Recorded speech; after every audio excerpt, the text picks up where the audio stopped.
ดีทุกคนผมกบทวรคนอยู่สวนมื้อนี้ผู้ขามาเอาเครือข้าวแกบใหญ่พี่น้องเอ้ยนี่เด้สิเมื่อประกอบหักหญ้าเสียดายมัน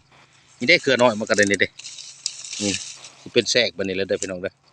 เป็นแทรกบัดนี้แล้วนี่เด้ใบก็สิแบบนี้อันนี้มันแก่แล้วใบมันอยากน้อยเด้อพี่น้องเด้อนี่เด้เป็นเครือแบบนี้แหละนี่เด้เป็นเครือแบบนี้เครือเป็นแทรกแบบนี้เด้อเด้ใบนี่ก็แบบนี้พี่น้องคนไทยชื่อเอิ้นว่าเครือล่างแดงนะพี่น้องเอ้ยล่างแดงแต่บ้านเฮาเอิ้นเครือข้าวแก๊บพี่น้องคนไทยเอิ้นล่างแดงเท่าล่างแดงเครือล่างแดงนี่ใบมันก็สิเป็นกระดูกแบบนี้แหละอันนี้มันแก่แล้วหลายปีแล้วเท่าไรปีแล้ว30 ปีแล้วก็บ่จักนี่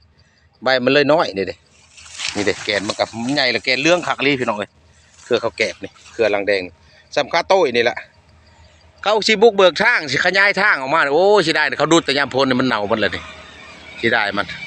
ลูกค้าจะเอามาประกอบผักยาสรรพคุณคุณประโยชน์ก็ดีหลายอย่างพี่น้องเอ้ย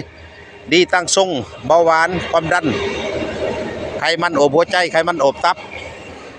ดีเบิดเด้อตัวนี้เด้อพี่น้องเด้อดีแท้ๆได้เส้นเลือดตีบตัน